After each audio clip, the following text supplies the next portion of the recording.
한국어 단어 조성 원리를 통한 한글 문해력 강좌 한자 공부 요강도 313번째 시간인데요. 오늘 첫 번째로 살펴볼 한자는 넓다 라는 의미의 막자를 살펴보도록 하겠습니다. 넓다 라는 의미의 막자는 사막이라는 의미로도 쓰이고 있습니다. 넓다 라는 의미의 막자를 살펴보도록 하겠습니다.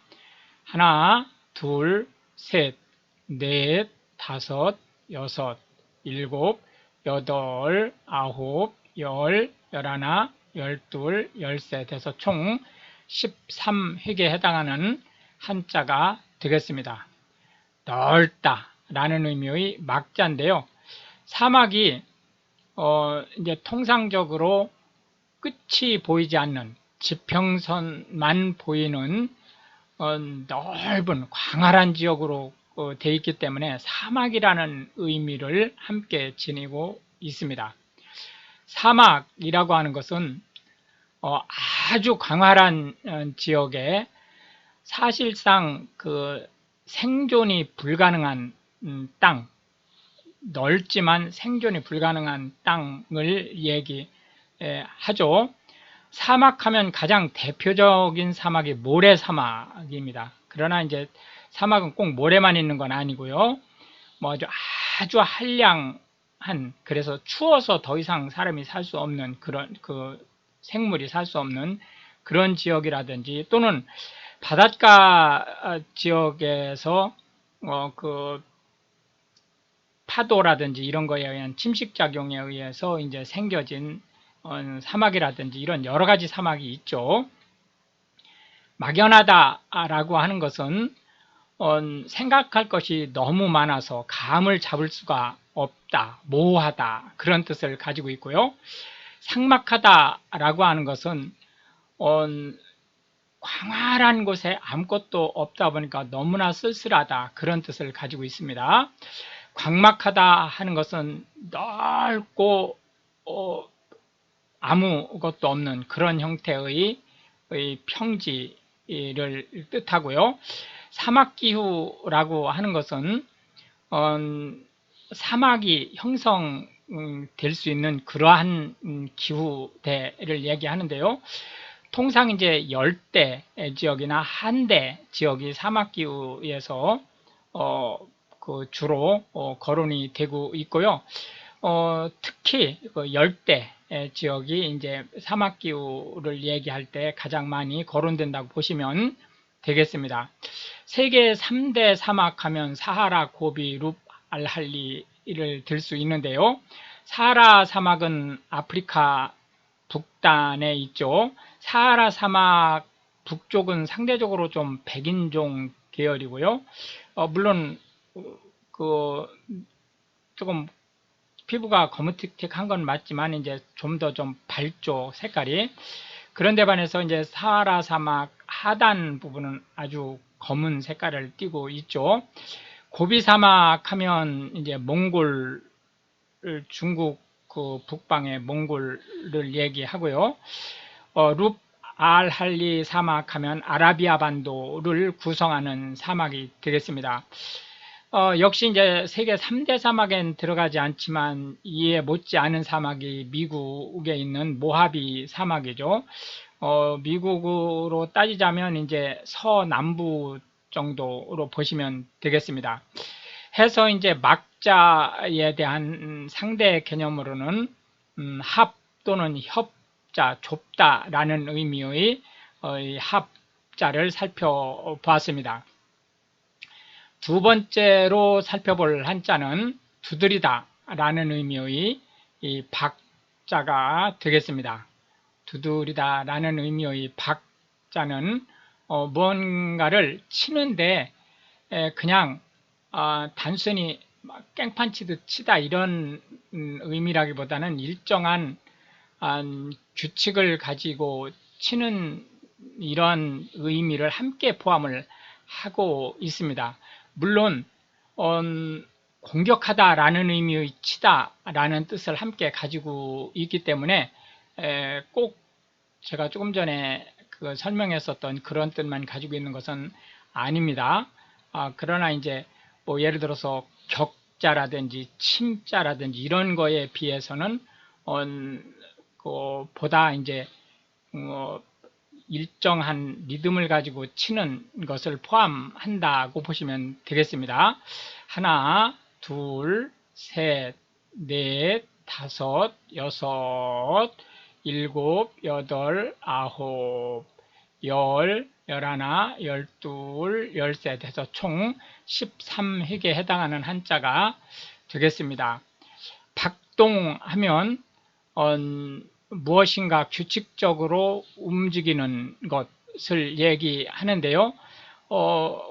통상 그냥 박동이라는 말로 심장박동이라는 뜻을 가질 수 있습니다.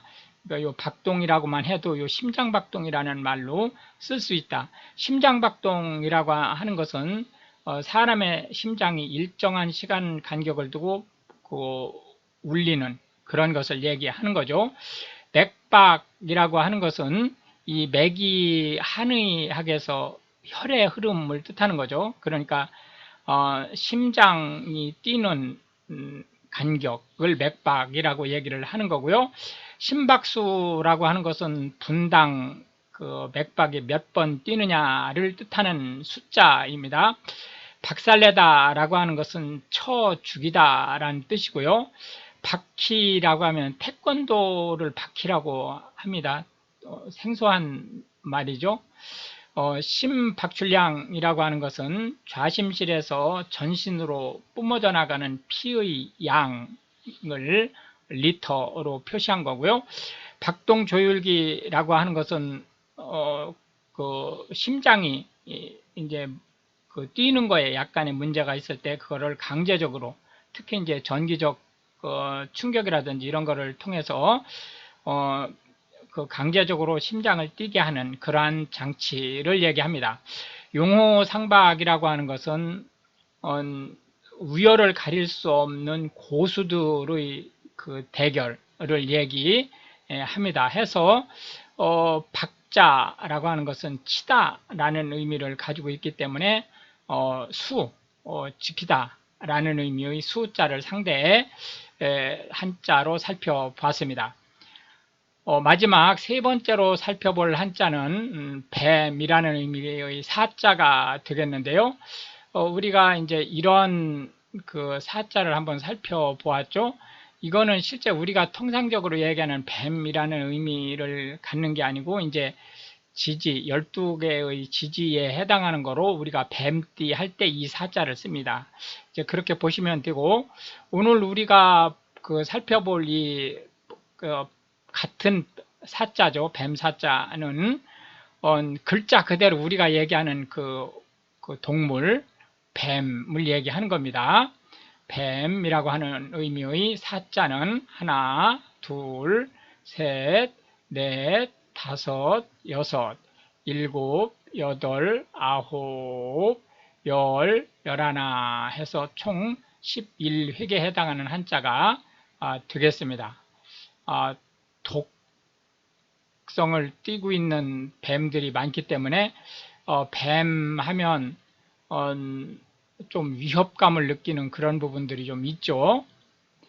독사하면 뱀 중에서 독을 가지고 있는 뱀들을 얘기합니다. 뱀독은 양 송곳니를 통해서 이제 뿜어져 나가는 거로 보시면 되겠고요. 한국에는 독사가 많지 않습니다. 한국에 있는 가장 대표적인 독사 중에 이제 살무사가 있죠. 살무사는 이 무자가 이게 모자입니다. 일설에 태어나서 뱀은 아래서 깨어나죠. 그런데 원래 이제 뱀이 아래서 깨어나는데 이 살무사는 태생으로 새끼를 낳는다고 알려져 있고요. 그래서 그 새끼가 이제 태어나면 어머니를 파먹고 산다라고 하는 그런 이제 소문이 퍼져가지고 이 살모사라는 말이 붙은 거죠. 백사라고 하는 것은 알비노죠. 흰색 그러니까 이제 그 색깔의 문제가 있어서 이제 흰색이 된 뱀을 얘기하는데, 한국은 샤머니즘이 발달한 나라라고 했지 않습니까? 그 모든 종교에서, 심지어는 뭐 기독교도 샤머니즘적입니다. 한국 종교는. 일본 종교, 일본의 기독교하고는 판역이 다르죠. 일본의 기독교는 전 국민의 1%가 안 되거든요. 기독교인이. 한국은 전 국민의 한 25% 정도가 기독교인인데, 한국 기독교인은 그 25%가 샤머니즘적 기독교를 신봉하고 있죠. 그런데 반해서 이제 일본 같은 경우는 전 국민의 1%가 안 되는데도 불구하고 실질적으로 보다 그 뭐라 그럴까, 본체에 가까운, 기독교 본체에 가까운 기독교에 더 가깝다라는 게 좀 씁쓸한 일입니다. 어쨌든 그래서 이제 이 샤머니즘적인 측면에서 볼 때 백사는 대단히 영험한 동물로 봐서 떠받들었던 그런 대상이 되기도 합니다. 사족이라고 하는 것은 뱀 다리란 뜻이죠.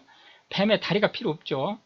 그리고 실제 뱀 다리가 있다고 이제 우기는 분들도 있기는 하지만은 뱀 다리는 또 사실 없죠. 필요 없는 것보다도 그 존재 자체가 없는 거기 때문에 그림을 그릴 때 뱀의 다리를 그린다라고 하는 것은 아무 쓸데리 없는 일을 한 것이 되는 거죠. 해서 사족을 붙이다라고 하는 것은 쓸데없는 설명을 덧붙이다 라는 뜻을 가지고 있습니다. 용두삼이라고 하는 것은 설명은 그럴듯하게 했지만 사실 알고 보니까 내용물은 별 볼 일 없다라는 뜻을 가지고 있습니다. 즉 머리는 용인데 꼬리는 뱀이다, 이런 뜻이죠. 장사진이라고 하면 길게 늘어진 그 진법 중에 하나입니다. 예를 들어서 포위 공격을 한다든지 이럴 때 이를 얘기하는 거죠. 이런 이제 진법 중에 하나인데, 이것이 이제 현대 한국어에서는 그런 뜻으로는 이제 쓰이지 않고 어떤 행렬, 뭐 구경꾼이라든지 어떤 행렬이 길게 늘어선 것을 얘기합니다. 사행이라고 하는 것은 뱀이 일직선으로 가지 않고 이렇게 꾸불꾸불 가죠. 그러니까 이런 형태를 보이는 것을 사행이라고 얘기를 하고요. 사독이라고 하는 것은 뱀독을 얘기합니다. 사심이라고 하는 것은 이제 가장 흔하게 우리가 쓰는 것은 이런 사심입니다. 다른 겉으로 얘기한 것과는 다른 자기 개인의 이득을 챙기려고 하는 어떤 마음, 그런 걸 사심이라고 하는, 이런 사심이라고 하는데, 여기서 뱀사자를 쓰는 사심은 아주 간교한 마음이란 뜻으로 무언가 상대방을 무너뜨리거나 이러기 위한 공격을 하기 위한 생각을 가지고 있는 것을 사심이라는 말로 쓰고 있습니다. 해서 이제 뱀이라고 하는 것이 원래 이제 그 가치 중립적인 동물이기 때문에 이게 반대말이라는 게 있을 수 없는 거죠. 하지만은 이제 통상적으로 우리가 뱀 하면 간교함을 상징을 하고 있기 때문에 이제 평화를 상징하는 비둘기라는 의미로 상대어를 살펴봤습니다. 이렇게 해서 이제 오늘도 우리는 3개의 한자와 각 한자에 대해서 9자의 현대 한국어에서 자주 쓰이고 있는 단어와 함께 상대어를, 대상어를 살펴보았는데요. 이것이 한글 문해력 향상에 도움이 되고, 특히 외국인으로서 한국어를 배우려고 하시는 분들한테 한국어 단어 속에서 한자가 어떤 역할을 하는지, 그리고 이 한자를 씀으로써 어떻게 한국어 단어가 확장될 수 있는지에 대한 폭넓은 이해를 전달할 수 있게 되기를 바라겠습니다. 시청해 주셔서 감사하고 우크라이나를 기도해 주시면 더욱 감사하겠습니다.